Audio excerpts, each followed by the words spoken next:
The very things that we've struggled with, the shadows that have been up for us in our life, when we learn how to turn around and process them, we then become beacons of light and guidance for other people who are working through the same issues.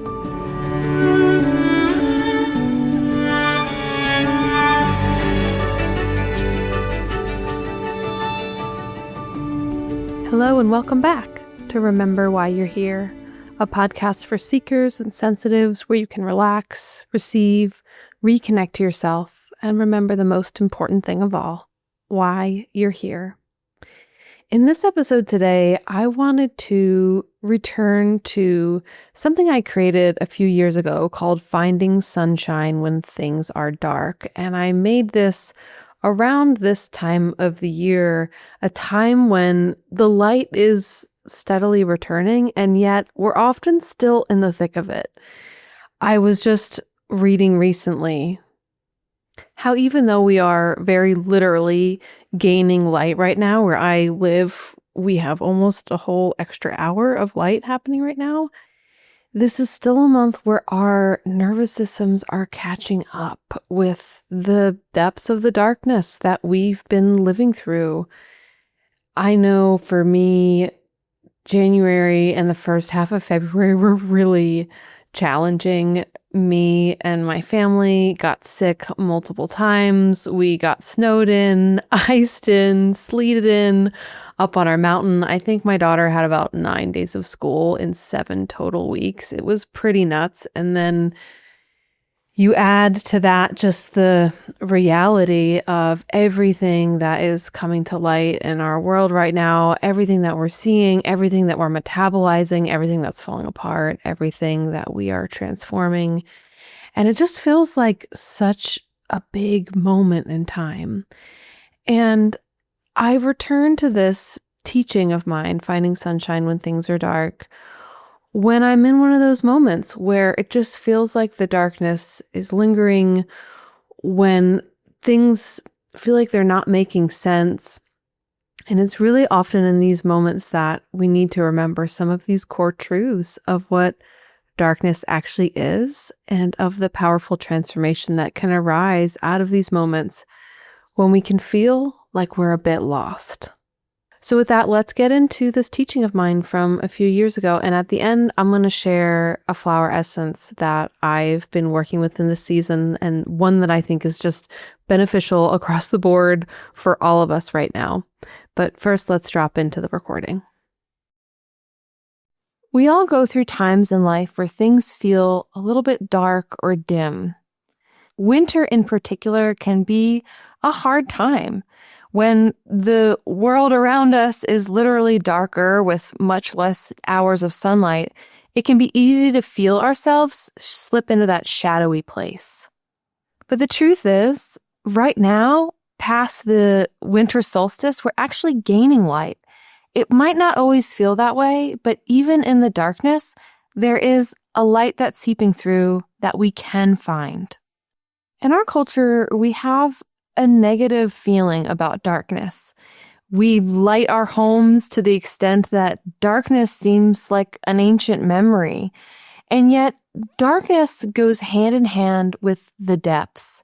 One of the reasons why winter is such a powerful time for meditation, inner work, shamanic journeying, is because it brings us directly into the cave. It brings us into the darkest and the deepest depths, not only of the earth, but also our psyche. I remember hearing this term shadow work and being a little bit scared by it, being like, okay, if I could avoid shadow work, I will. But now I know that shadow work is actually essential to this process of coming to know ourselves and really coming to understand why we're here and the gifts that we have to share. So I think it's important to actually redefine shadow work, because when we hear that term, we can start to feel like we're like in a scary movie or something. Shadow work is about working with what is unconscious in your psyche. So when we do shadow work, we're actually examining the things that we normally stuff away in boxes, but that now we can see. So shadow work is not about necessarily coming up against a demon within. It's coming up against these thoughts that we haven't had space or time to reflect on, including thoughts about ourselves. Shadow work can at times be tied into trauma. Oftentimes when we've experienced trauma in our life, we develop certain beliefs that perhaps at the moment really worked to keep us safe, but as time goes on, actually limits us more than helps us. Caroline Casey, the astrologer and activist, suggests that we redefine trauma as your beautiful, dangerous assignment. And I love this because all of us experience trauma at one point or another here on this planet. And trauma is not here to destroy us or take us apart or show us that we're not good. Trauma is here to give us an assignment. It's beautiful and at times it's dangerous, but it is the assignment of our soul's growth. And oftentimes the very things that we've struggled with, the shadows that have been up for us in our life, when we learn how to turn around and look at them, be with them, process them, we then become beacons of light and guidance for other people who are working through the same issues. The truth is, we cannot have the shadow without the light. Shadows only exist on this planet because of the light. When the sunlight comes and it lays upon a tree, that shadow of the tree only exists when it's a sunny day. Have you ever noticed this? On a cloudy day, we don't have shadows in the same way. So if you are in a deep shadow time, know that it's because there's so much light that is trying to come in right now, that it is highlighting what is still in the shadows of your subconscious.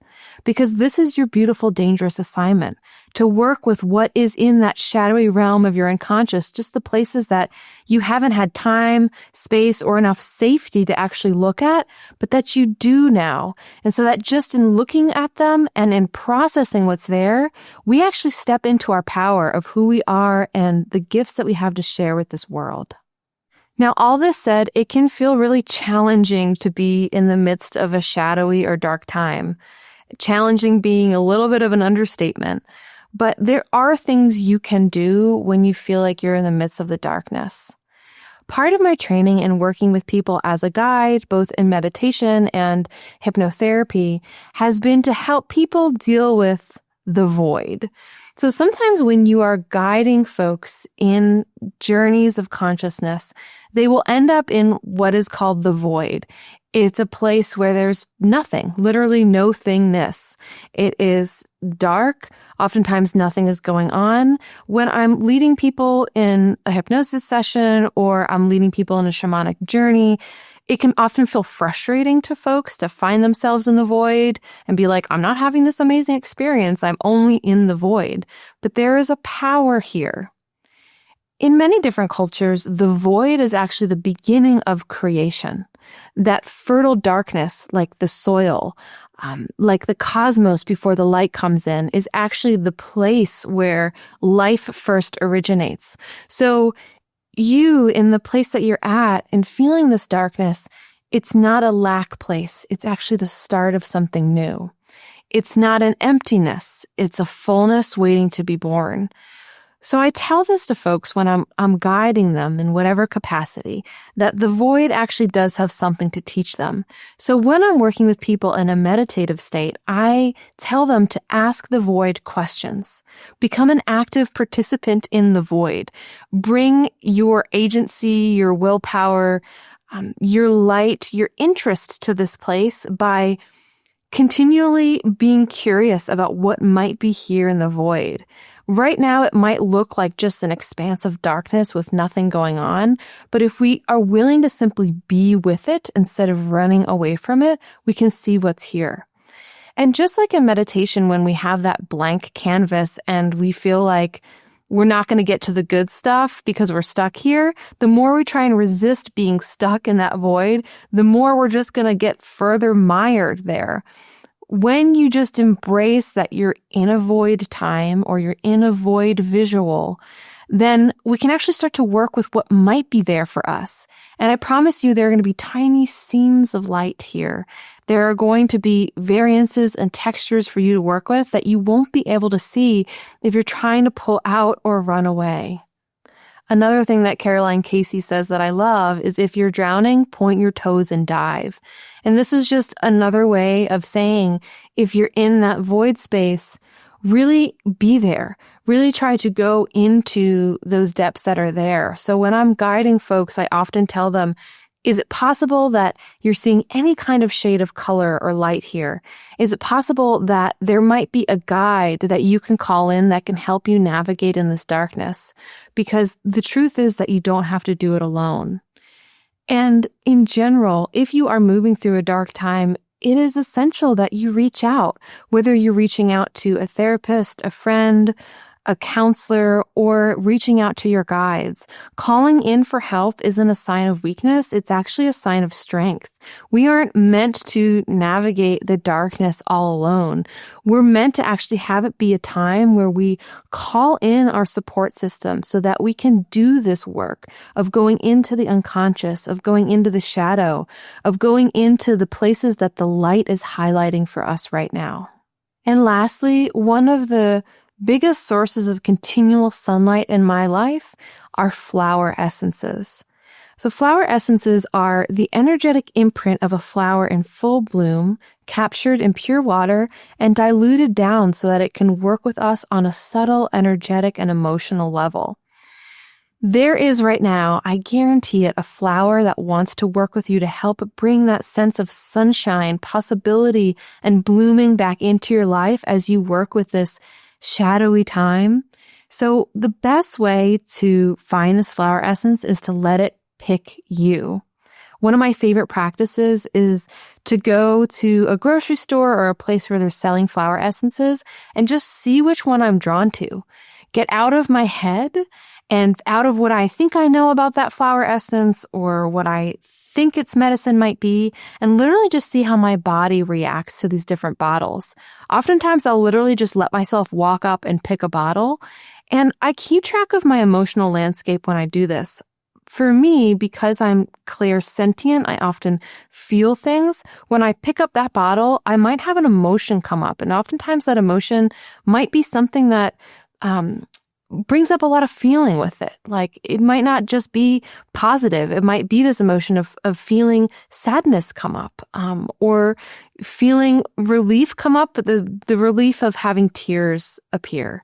So I want you to just keep track of your body as you go and let this essence choose you. And then all you have to do is take this essence every day. I like to keep my essence on my bathroom vanity so that I remember to take it every morning and every night. And one of my students came up with this great technique of putting it on one side of your vanity in the morning, and then once you take it, switching it to the middle of the sink so that when you come in, maybe sometime in the afternoon or after you get home from work, you remember to take it again, and then moving it to the other side so right before bed, you can remember to take it one more time. And I normally take about 2 to 4 drops each time. So know that this flower essence will be a guide for you. This flower essence is an ally. You don't have to know exactly how it's working or even you know exactly what you're working on.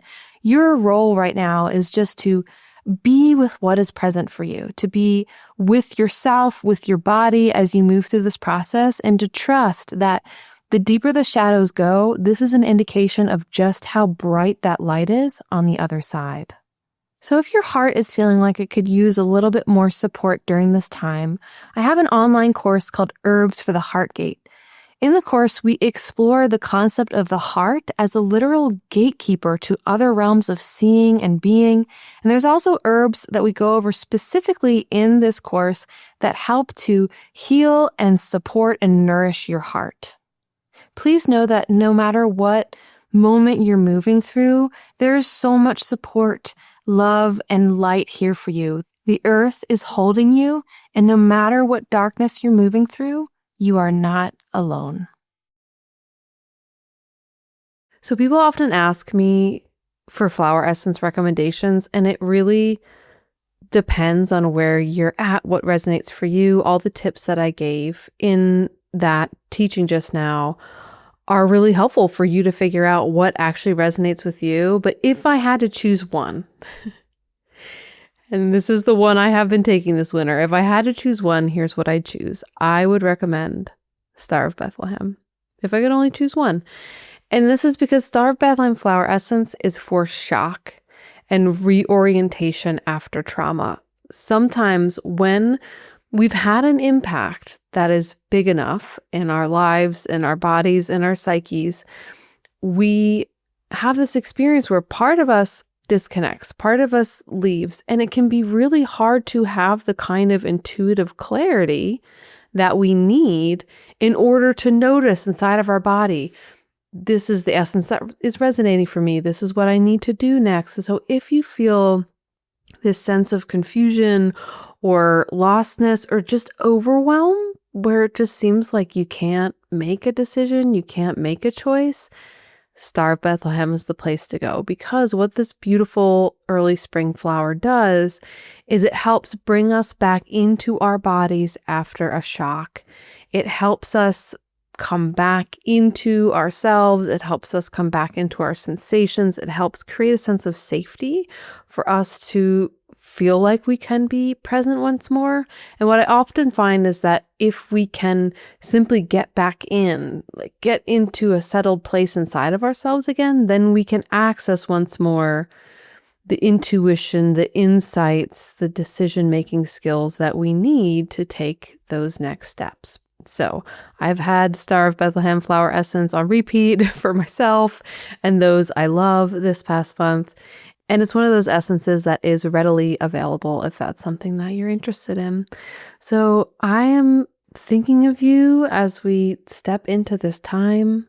Astrologically speaking, we're coming up on this Mercury retrograde in Pisces, and we just walked through this huge Saturn conjunct Neptune in Aries, something that all my astrologer friends are talking about as this really huge new era of structural change and collective responsibility. The rebirth vibes are strong right now. We've been moving through some really big stuff. So I'm just sending you all a lot of love. And if you love this podcast, if you're really resonating with it, it would be so meaningful to me if you left a rating, a review, or if you shared with another sensitive in your life, another seeker who you think would really resonate with this collective here. And as always, if you'd like to leave me a message, head on over to asiasuler.com/remember. Leave me a voice note. I love reading them so much. So as you move through these last days of darkness, as the light continues to return, and as we get closer and closer to spring, may all the richness of this space and everything that you discover within it remind you of that most important thing of all, why you're here.